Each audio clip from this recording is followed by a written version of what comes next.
What we're going to do in this lecture basically is round up a couple of the things we've talked about in this block and in the second block. At least you're going to recognize, if all goes well, some of the concepts we've been talking about so far. And we're going to apply them to critically think about how we measure constructs and how we reason about psychological constructs on the basis of our measurement. Basically, it's about the way we do science, right? And about that, we're going to discuss about, 3 different points. The first is that we need to move beyond naive psychology, right? So we need to be, more specific or more scientific about what we measure and how we measure it than the average lay person would be. Because we're talking about people's lives, people's feelings, people's thoughts, right? That's why we become psychologists. And people have strong convictions about those themselves as well. So what do you as a science practitioner have to add to people's naive psychology? That's the first thing we're going to talk about. And then we're going to critically reflect on that process. So how do we scientifically test our theories to make them more reliable than what people think of themselves as naive psychologists?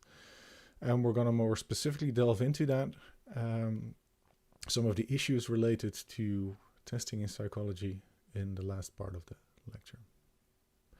All of this is somewhat related. I hope you recognize the metaphor. It's the first time I tried it out, to what you might call the I don't know, what was the Excalibur, right? That was the sword of King Arthur. And that would be a metaphor for how most people think about science and the way in which scientific results are produced, even in psychology. Basically, the Excalibur legend is that only the person who has the right skills and the right attitude is able to draw the tool, in this case the sword, from the stone and wield it as a tool, right? So basically that might have been your perspective of psychology as a science as well, right? During this education, these 4 years or 3 years of your bachelor and a year of your master's, and perhaps a couple of years of a PhD, depending on your the wishes for your career. We're testing your mettle, right? Are you allowed to use our tool, to wield our Excaliburs, right? To use our scientific tools or not? And basically, once you're able to draw the sword from the stone, then all is well, right? You have a powerful tool, and with that powerful tool, you're able to discern facts from bullshit, basically. So perhaps it's a bit of a stretch, this analogy, but it helps me to think about how people outside of science view science, right? So there's a bunch of tools that we are allowed to use as scientists because we got a degree in the scientific field that we were enrolled in. And those tools, the use of those tools, make for the science of the whole endeavor, right? Because we're able to use fMRI machines or IAT tests, we're able to say in scientific stuff. And that's what differentiates it from the naive psychology. So basically that's what we're going to look at, how the general public perceives psychology in a way in which psychological facts or scientific views of psychology are produced, the way we actually go about it, things that go wrong in the way that we actually go about it, and some stuff that you need to reflect on you yourself as a critical thinker about psychology in how we conclude stuff about constructs on the basis of measurement. So let's get started with the first part. So perhaps you recognize this. This is an somewhat old advertisement that Shell posted as a banner ad, 10 years ago. And they wanted to hire more people, and they wanted to have ambitious people for their global technical careers. And that's why, they try to reach those ambitious people by saying you're using only 10% of your brain. So there's plenty scope for exploration, right? So you're limited in the current use of your brain, and we're going to show you how you can explore the rest, which is a very, very common popular view of psychological functioning. It's a common naive psychologist conviction that we're only using a limited part of our brain, and by doing whatever, changing our diet or changing the way we think, the way we train ourselves, or the place of work we have, we're able to unlock the full potential of our brain, which is a very weird thing to say about your brain. But it can get even weirder, right? So just to give you an example of how this returns in the popular media, this is an example from the movie Lucy. Morgan Freeman has no idea, and neither do I, neither do you, because I mean it's nonsense, right? I just wanted to give you, I think, a silly example of well, taking it to its extremes in a fictional sense, the idea that we're just using 10% of our brain. Basically, underlying ideas, as Morgan Freeman explains, we're just using 15% of the, so at a given time, just 15% of our brain is active, right? So if everything would be active, I mean, you know how the brain works in a certain sense, given the courses you've taken in the first year. So you know that probably isn't a good idea to have all your neurons firing at the same time. Basically, I would say it's less likely that you'd be able to perform telekinesis than that you would get a seizure of some kind. But this is an example, right? So how the lay people think about psychology and how the brain works, and the fact that people talk, this all rests on a misconception, right? So the myth of the 10% of using 10% of the brain, it originates in the work of William James, one of the founding fathers of modern psychology. And he wrote about mental capacity. He said that the average person doesn't use all of its mental capacity, right? So he's basically saying if you try harder, you're capable of more than you're currently doing. That somehow got changed to using your brain and got given very literal interpretations by some people, at least the writers of this specific film. That also shows you that people put a lot of weight on the term the brain, right? It somehow feels more scientific if what you're saying is directly related or about the brain than if it's about mental capacity, which seems more vague. And that's basically what we're going to talk about. So why is it that some measurements are basically seen as more scientific? And can we, as psychologists, and given all the stuff that we've talked about relating to methodology and critical thinking, can we actually conclude that it is a more direct measurement of the stuff we're interested in? So this is just silly stuff. Yes, so we're basically, people have naive conceptions of what scientific concepts mean, right? That goes for physics. So this is a task that people use to measure people's naive view of physics. So basically you would ask people, if I roll marble down this tube and it would exit here, what would happen? Is it more likely to follow trajectory number 1 or trajectory number 2? And actually a lot of people think that it's more likely that the ball will follow trajectory number 1. Which shows you that people's naive conceptions of physics can be very often wrong in a basic sense. And the same goes for psychology. But it's more difficult to convince people that their perceptions of how they think and how they think they decide and act, and the reasons for those decisions, that their naive theories of their psychological functioning might be wrong as well. Because it's basically closer to the heart, right? So people are used to thinking about their own thought processes and not necessarily about the way balls roll down a tube. So it's a more sensitive topic.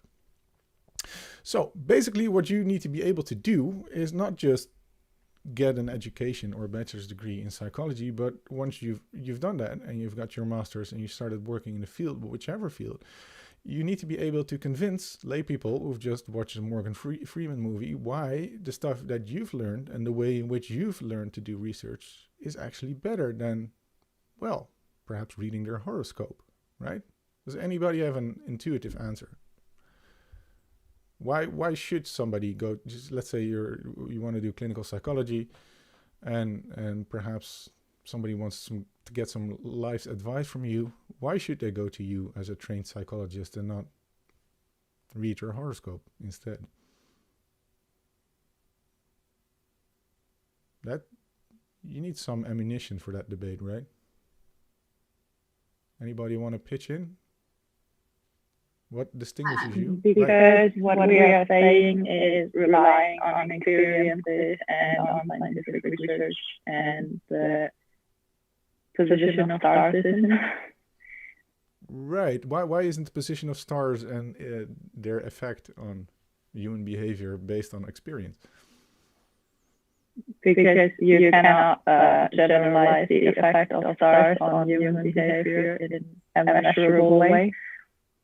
Right. And if there were, then there would be something else besides astrology, which is, I guess, close to astronomy, but that has nothing to do with human behavior. Right. Right. So at the very least, you could say that the mechanism through which the position of the stars has influence on human behavior because of the constellation under which they were born, basically, would be the theory of astrology.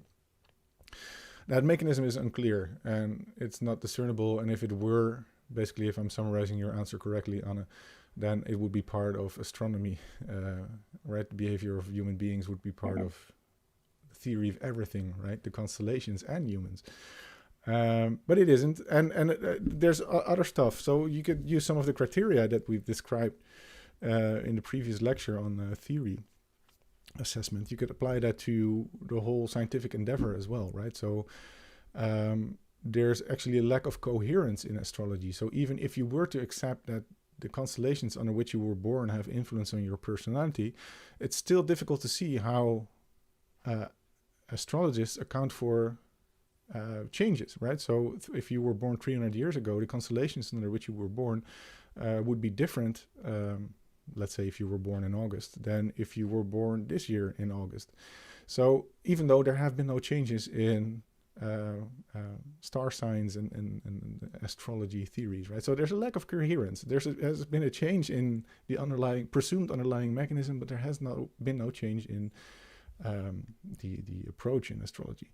So basically, all the theories, the criteria that we discussed last week when we talked about evaluating theories, you can apply to evaluating the whole scientific endeavor as well, and see, well, to what degree is psychology compared to astrology, for example, falsifiable? Is it open and replicable? Is there a connection between assumptions in psychology and other disciplines? Is there coherence or lack thereof in psychology, and so forth? And I hope that you're able to see, at least for now, that we strive towards more falsifiability, more parsimony, coherence, connectivity, and replicability and openness in psychology than in, let's say, astrology.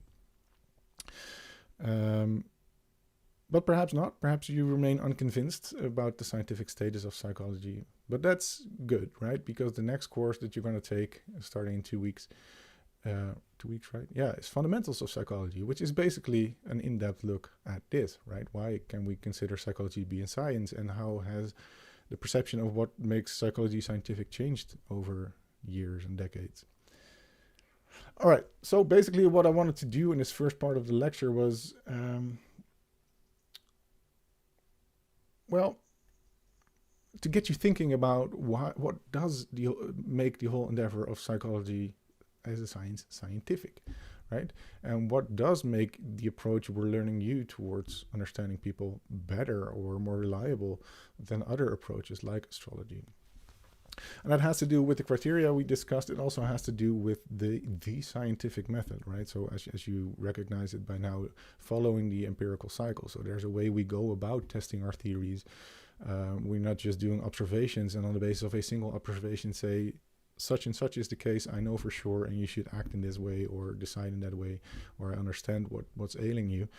No, we try to derive testable hypotheses and testable predictions from the observations we do, and we try to organize them in theories, derive predictions, and test those predictions, try to falsify those predictions, and follow all the steps in that ideal empirical cycle. But, and this is a big hesitation, is we have also seen that a lot of can go wrong in following the cycle, right? So it's more complicated than just saying, well, now you have all the scientific tools and you're basically home free. Whatever results you're going to produce are more scientific than what anybody else could think of, and therefore better. No, it can also lead to very weird results, right? So using the tools that we're training you in if applied, well, basically incorrectly or with a certain bias. Wow, I'm sorry. I was I was basically thrown off my line of thought here because of this stuff happening in the chat, because somebody was writing in the chat that whatever other people were writing in the chat threw her off her thoughts as well. So I'm basically gonna switch off the chat for now. So it's a good point. I'm sorry. So yeah, all right. So we say what differentiates us as trained psychologists from naive psychologists is basically the scientific method, but we've seen that we make errors in applying that scientific method, or using the scientific method, as a lot of psychologists do or have done in the past, would yield very weird results, as Bam has shown in his research on picking the right curtains and saying that stuff from the future influences the present. So